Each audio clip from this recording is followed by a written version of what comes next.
Bismillahirrahmanirrahim. Assalamu alaikum. Welcome to Gohar Publishers. Our slogan is redefining the geography of education through digital resources for conceptual learning. My name is Asib Yamin Khan and today we are going to discuss Gohar Mathematics Grade 7 and the unit is 7. The title of unit 7 is Algebraic Expression. Algebraic Expression में आज का जो हमारा lecture है वो है exercise 7.7 पे, जिसमें क्वेश्चन नंबर 1 में कह रहा है कि रिजॉल्व इनटू फैक्टर्स, इसको हमने फैक्टर में रिजॉल्व करके देना है। तो क्वेश्चन नंबर 1 में कह रहे हैं 5x² माइनस 10xy²। तो देखें इसको रिजॉल्व करना है। इसको मैं ऐसे लिख सकता हूँ 5 इंटू x। अब इधर x लिखा हुआ तो इसको मैं डिफरेंस करने के लिए इसको मैं इसी से लिखता हूँ। ये देखें 5 into x into y minus 5 into 2, 10 को मैं 5 इंटू 2 लिख सकता हूँ, इंटू x इंटू y। तो इनमें कॉमन चीज़ क्या आ रही है इन दोनों टर्म्स में? एक तो 5 कॉमन है तो मैंने 5y लिख लिया, एक x कॉमन है ये मैंने x बाहर लिख लिया, एक y कॉमन है तो ये मैंने बाहर लिख लिया। अब इस जगह पे मेरे पास क्या बचा? x माइनस इस जगह पे क्या बचा? 2 और इधर से y। तो यही हमारा रिक्वायर्ड आंसर होगा। क्वेश्चन नंबर 2 पे मूव करते हैं। 2 में वो कह रहे हैं 6a² माइनस 8a³ b। तो 6 को मैं क्या लिख सकता हूँ?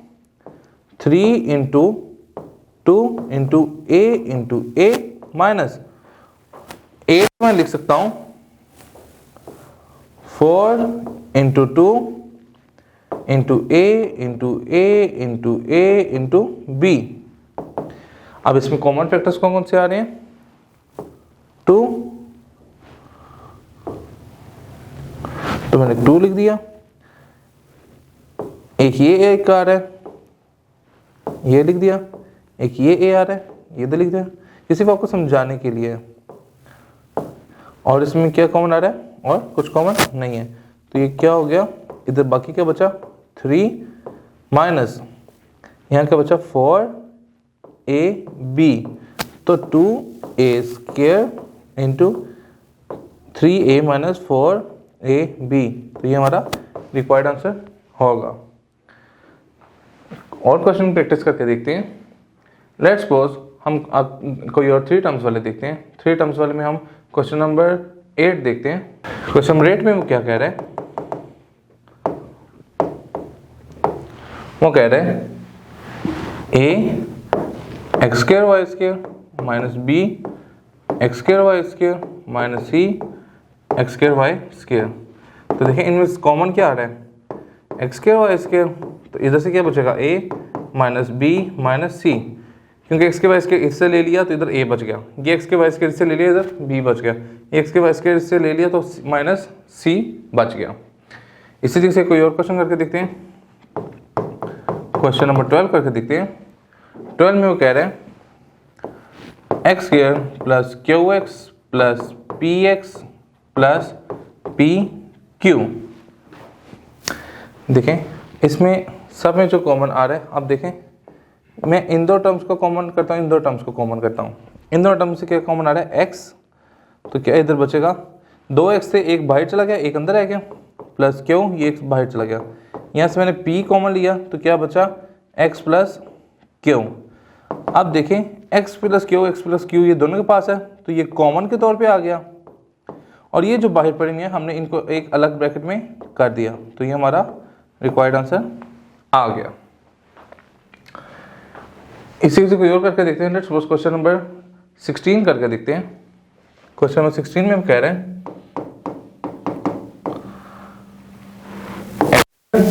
Minus m plus n into x plus m n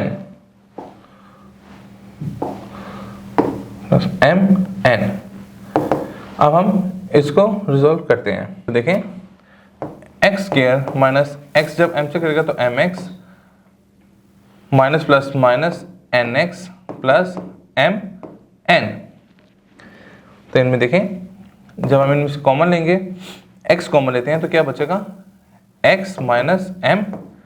इन दोनों में से हम माइनस कॉमन लेते हैं, इन दोनों में से जब हमने x कॉमन लिया तो क्या बचा, x माइनस m। इन दोनों में से जब हम क्या कॉमन ले रहे हैं, n कॉमन ले रहे हैं, तो ये माइनस के साथ तो ये प्लस का x हो जाएगा, प्लस का m तो ये माइनस का m हो जाएगा। ये दोनों टर्म सेम आके कॉमन आ गई, और जो बाकी बचा उसको हम एक ब्रैकेट में कर देते हैं। तो ये हमारा रिक्वायर्ड आंसर है। लास्ट क्वेश्चन करके देखते हैं। उसमें वो कह रहा है कि ये क्वेश्चन देखो, मैं यहाँ से डाटा हल करना शुरू करता हूँ। यहाँ से सबसे पहले मैं इन दो को मल्टीप्लाई कर रहा हूँ। तो देखें x जब a से होगा तो ax plus bx plus cx।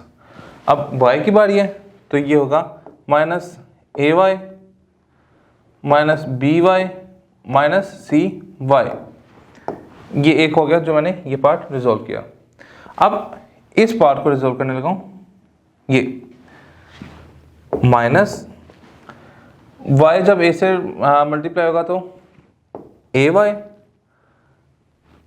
Plus by plus cy minus az minus bz minus cz, ये भी हो गया। अब हम तीसरी टर्म को करने लगे हैं, माइनस का निशान आ गया। z को a से करेंगे तो az plus bz plus cz minus ax minus bx minus cx। इन सबको हमने आपस में मल्टीप्लाई करवा दिया। अब बारी है इनके साइन चेंज करने की। माइनस है तो माइनस की प्रॉपर्टी है वो साइन चेंज कर देता है। तो हम इसको लिखते हैं ax plus bx plus cx minus ay minus by minus cy। अब बारी है इनके साइन चेंज करने की। Minus ay minus by minus cy plus az plus bz plus cz minus az minus bz minus cz plus ax plus bx plus cx। तो ये हमने इनको साइन चेंज करके लिख दिया।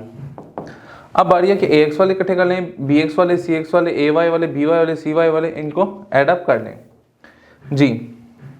तो हम इसको देखते हैं। ये ax वाले पहले देखते हैं। ax एक ही है,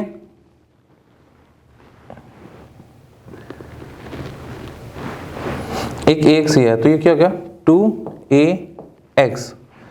bx वाले एक ये है, by cy, और ये है प्लस 2bx और इसी से plus 2cx minus ay minus ay minus ay, ये और ये। इसके अलावा ay वाले देखते हैं हमें और क्या मिलता है, az है। तो ये क्या होगा माइनस 2ay। अब हमने देखना है by वाले, माइनस by एक ही है माइनस by, तो ये भी नहीं मिल रहा, तो ये माइनस 2by। इसी से माइनस 2cy एक ही है, तो ये माइनस 2cy। अब आ रही है az की, एक प्लस az और ये माइनस az, ये cancel out. Minus bz plus bz cancel out, minus cz plus cz cancel out. तो जब ये कैंसिल आउट हो गए तो अब हम देखें बचता क्या, इन तीनों में 2x कॉमन लें तो क्या बचता है a plus b plus c। इनमें अगर माइनस 2y कॉमन लें तो क्या बचता है a plus b plus c। तो a plus b plus c same है, कॉमन आ जाएंगे। a plus b plus c ये कॉमन आ गया। इन दोनों में ये इकट्ठा जब करेंगे 2x माइनस 2y, तो जब हम a plus b plus c इन दोनों से 2 कॉमन लिया तो क्या बचा x माइनस वाई। इसको हम ऐसे भी लिख सकते हैं 2 into x minus y into a plus b plus c. तो यही हमारा रिक्वायर्ड आंसर है। जी स्टूडेंट्स, तो आज का लेक्चर हमारा यहाँ पे मुकम्मल होता है। इंशाल्लाह नेक्स्ट लेक्चर में मुलाकात होगी। गौर पब्लिशर ज्वाइन करने का शुक्रिया। अल्लाह हाफिज़।